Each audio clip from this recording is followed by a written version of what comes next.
La masculinité toxique est un ensemble de comportements, d'idées, de construction sociale, des choses qui sont inculquées de paroles ou même physiques de certains hommes jusqu'à des comportements beaucoup plus graves et qui sont donc des violences faites aux femmes et aux minorités de genre.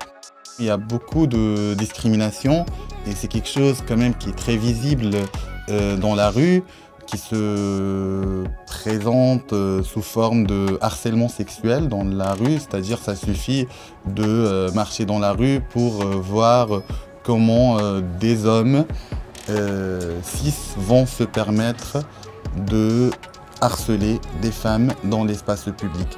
Il y a les violences faites aux femmes dans le cadre de la vie conjugale, mais aussi dans les espaces de travail, dans les universités.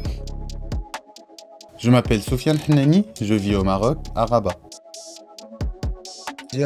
Moi, je me souviens la première fois qu'on me parle de formation aux droits humains, je pensais que j'allais être dans une classe avec mon bloc-notes en train de prendre des notes sur ce que c'est les droits humains, etc., etc.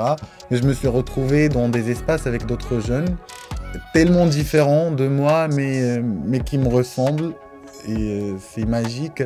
Et du coup, on se parlait, on se racontait des histoires, on faisait des jeux, des débats, etc. Et donc, ouais, c'était ça pour moi, Amnesty. Je crois que c'était une expérience qui m'a permis de faire ce que je fais aujourd'hui en tant que défenseur des droits humains. Petit à petit, je suis devenu aussi un formateur, un facilitateur. Il faut créer un environnement, une atmosphère pour ces gens et ces jeunes-là pour qu'ils puissent s'exprimer. Parce que ces jeunes-là, avec lesquels nous travaillons aujourd'hui sur l'éducation de droits humains, sont les adultes de demain. Et donc c'est eux qui créent le présent et le futur à la fois.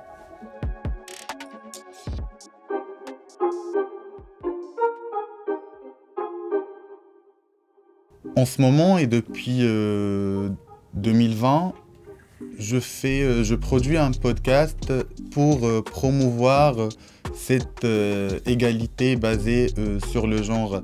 Et donc le podcast est une plateforme digitale qui repense et questionne les masculinités au Maroc, dans le but de promouvoir des masculinités dites positives. Le podcast, ça s'appelle Machi Rojoula. Machi Rojoula, qui est une expression très utilisée au Maroc pour dire littéralement vous n'êtes pas un homme, vous n'êtes pas une masculinité. Et donc l'idée derrière était de se réapproprier ce mot et donc lui donner probablement une nouvelle connotation de Marocains et des Marocaines qui s'expriment sur ce que c'est qu'être un homme pour eux et elles, mais aussi pour des experts et expertes qui travaillent directement ou indirectement sur les masculinités. Et dans le podcast aussi, on retrouve des influenceuses et influenceurs, donc des personnes qui sont connues au Maroc, des personnages publics, qui s'expriment justement sur cette masculinité. Le podcast est en darija parce que c'est très important pour moi de le faire avec une langue marocaine qui peut toucher et arriver à tout le monde, mais surtout pour pouvoir parler des questions qui touchent notre vécu ou nos expériences au Maroc. On est écouté par 70% des jeunes et je pense que les jeunes aujourd'hui aiment apprendre et écouter du contenu comme ça qui est fait par des jeunes, pour les jeunes, pour parler des questions qu'on retrouve qu'on retrouve pas forcément dans les médias classiques et traditionnels. Le podcast est un espace de libération de parole. Ce qu'on cherche à travers le podcast, c'est de créer une famille beaucoup plus grande, une famille qui partage et qui porte des valeurs universelles, et c'est-à-dire au sein de laquelle les gens ne se jugent pas, au sein de laquelle les gens se respectent, s'écoutent.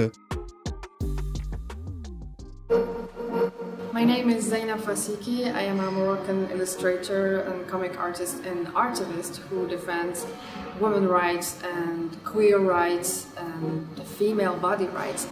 There is so much toxic masculinity, there's so much problems about how men treat women, and when I met Soufiane, I just think that he's the best person to talk about such a topic because he represents the man who respects women, who respects sexualities, who respects the spectrum of gender. So what he's doing is really revolutionary.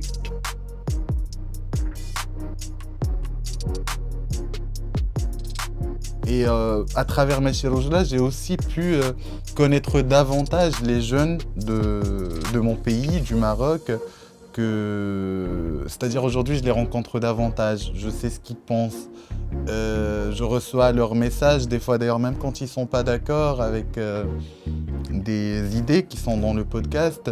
Moi je ressens l'impact de ce que je fais quand je reçois un message, quand je vais dans une université ou dans une association pour une conférence, une formation, un atelier, et que les gens me disent on connaît votre podcast, on l'a écouté, ça nous a appris des choses.